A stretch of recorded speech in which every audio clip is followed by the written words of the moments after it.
诶，屯平常时咧无嘛香我跟你讲，就是你啊老你去卡去 KTV 唱歌时间有冇？它一定会有一以前会有彭个大大海嘿，不过这样子，你我知道嘅米西就会讲懂甜，但是你啊呢係完全冇假同嘅，係完全係漢玉嘅嗰種藥材嘅甜。走，咁係從細媽媽就做哦。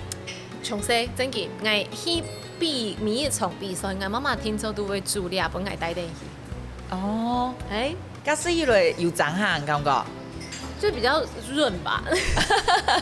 就是應該沒有喝也是唱很好啦。但是你啊變成講，它變成是我每一次出去的標配。我就覺得它是一個神秘的黑水。因為我根本是唔提供地杯加買東西，因為我要東京冇比賽嚟嘛，我嗰陣時是讓我媽媽講，我講我愛帶一項料理去呢，我是老人講啊，跟我愛帶倆去，我媽媽是講按叫冇做啊，唔記得加買東西呢。後來呢，佢係 call out 給我舅公。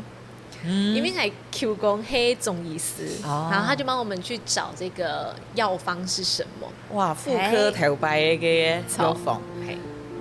我哋節目講愛有料理嘅時間，唔免多嘅係藥嘅呢。係啊，所以真的對你非常重要呢，嗬。重要，因為我們平常一定會食嗰道媽媽嘅拿手菜啊，一道，唔過唔免多經驗係藥嘅呢。